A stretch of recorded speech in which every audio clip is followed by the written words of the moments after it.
Hi friends, எல்லோருக்கும் வணக்கம். எல்லோரும் எப்படி இருக்கீங்க? நல்லா இருக்கீங்களா? இன்றைக்கி அடுத்த பாட்டு தான் பார்க்க போகிறோம். அதுக்கு முன்னாடி நீங்கள் செய்ய வேண்டிய விஷயம் என்ன அப்படின்னு கேட்டிங்கன்னா, மறக்காமல் நம்ம சேனலை சப்ஸ்கிரைப் பண்ணிக்கோங்க. மிஸ்ஸஸ் வெல்த் டிப் சேனலை சப்ஸ்கிரைப் பண்ணால் மட்டும்தான் நான் போடுற கதைகள்லாம் உங்களுக்கு உடனுக்குடனே நோட்டிஃபிகேஷனாக வரும் ஃப்ரெண்ட்ஸ். ஸோ மறக்காமல் சப்ஸ்கிரைப் பண்ணிக்கோங்க. வீடியோவை ஃபுல்லாக பாருங்கள். வாங்க கதைக்குள்ளே போகலாம். நான் இங்கே வேலைக்கு சேர்ந்ததுக்கப்புறம் எனக்கு ஒரு புதுவிதமான அனுபவமாக தான் இருந்துச்சு. ஏன்னா இத்தனை நாளாக ஒரு 6 மாதம் வரைக்கும் நம்ம வீட்டிலேயே படித்து முடிச்சுட்டு இருந்தாச்சு. இப்போ ஒரு வேலைக்கு போகணுங்கிறப்போ ஃபஸ்ட்டு கொஞ்சம் கஷ்டமாக தான் இருந்துச்சு. அப்புறம் பழகிடுச்சு. அந்த அண்ணன் சொன்ன மாதிரி ஃபஸ்ட்டு நம்மளுக்கு கொஞ்சம் பிடிக்காம தான்டா எனக்கும் இருந்துச்சு. அதுக்கப்புறம் குடும்ப சூழ்நிலையால் நானும் பழகிக்கிட்டேன். உனக்கு தான் உங்கள் வீட்லலாம் ஒன்றும் பிரச்சனை இல்லை, அப்பா தான் இருக்கிறாங்க, அவங்க பார்த்துக்குவாங்க. இருந்தாலும் நீ கொஞ்ச நாள் ஒரு அனுபவத்துக்காக நீ வேலை பாரு. ஏன்னா அவங்க சொல்லி சேர்ந்துருக்குற. அதனால நீ நிற்காம வேலை பார்க்கணுன்னா அது மாதிரி அப்படின்னு சொல்லி சொன்னாங்க. உடனே எனக்கும் சரி ஓகே அப்படிங்கிற மாதிரி இருந்துச்சு. அதுக்கப்புறம் அதையே நான் ஒரு அனுபவமாக எடுத்துக்கிட்டேன். அந்த வேலையை கற்றுக்கிட்டேன். முதலாளிக்கு அதாவது அப்பாவோட ஃப்ரெண்டு, அவருக்கு என்னை ரொம்ப பிடிச்சிருந்துச்சு.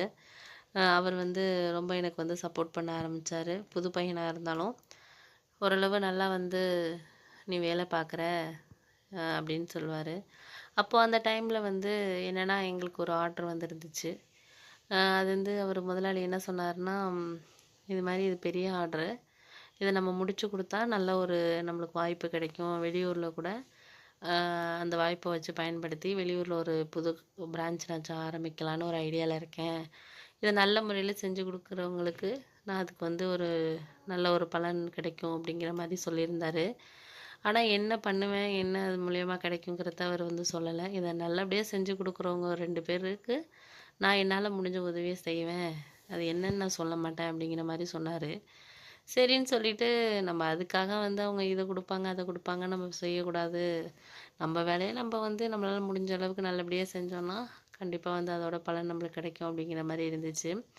அது கிட்டத்தட்ட அந்த வேலை ஒரு மாதத்துக்கு தொடர்ந்து நீடிச்சு இருந்துச்சு. அதனால் நான் என்ன பண்ணேன்னா, அங்கே அந்த ஆஃபீஸ்லேயே சரி தங்கிடுவோம். எங்கள் பக்கத்துலேயே ஒரு ரூம் இருந்துச்சு. அதுலேயே நானும் அந்த இன்னொரு அண்ணனும் சேர்ந்து தங்கி வேலை பார்த்தோம். இரவு முழுவதும் எங்களால் முடிஞ்ச அளவுக்கு என்னென்னலாம் பண்ண முடியுமோ அந்த இதெல்லாம் ஏற்றுறது இறக்குறது, அப்புறம் எல்லாமே கணக்கு பார்க்குறது எல்லாமே நாங்கள் எங்களால் முடிஞ்ச அளவுக்கு நாங்கள் சுறுசுறுப்பாக பண்ணோம். அந்த ஒரு மாதத்துலேயே அவர் சொன்ன மாதிரி அந்த டார்கெட்டை அச்சீவ் பண்ணி அதை நல்லபடியாக ஃபினிஷ் பண்ணிட்டோம். ரொம்ப முதலாளிக்கு ரொம்ப சந்தோஷம். அவர் எங்களை ரொம்ப பாராட்டினார் எல்லாருக்கும் முன்னாடியும். எங்களுக்கு ரொம்ப சந்தோஷமாகவும் இருந்துச்சு. இதை நீங்கள் பண்ணுவீங்கன்னு நான் நினைக்கல. அவரே சொன்னார், இந்த பையன் ரொம்ப நாளைக்கு வேலைக்கு வரமாட்டான்லாம் என்கிட்ட சில பேர் சொன்னாங்க. இன்றைக்கி அவங்க தான் இந்த வேலையை செய்ய முடியாமல் நிற்கிறாங்க. வேலைக்கு வரமாட்டேன்னு சொன்ன பையன் இன்றைக்கி இந்த அளவுக்கு செஞ்சுருக்கலாம். நான் எதிர்பார்க்கவே இல்லை.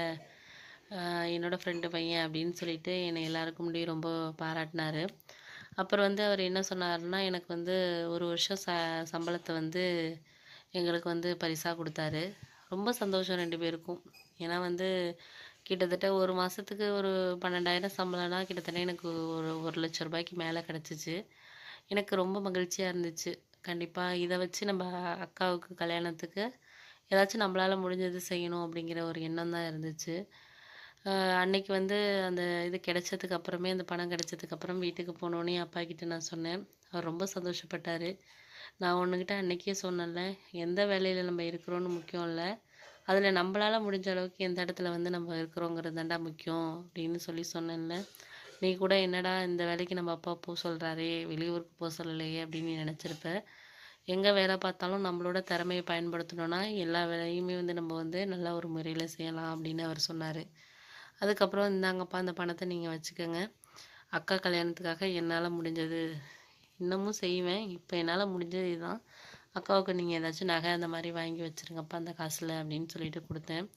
அப்பா அதெல்லாம் வேணாம், இதை உன்னோட எதிர்காலத்துக்கு வச்சுக்க அப்படின்னாரு.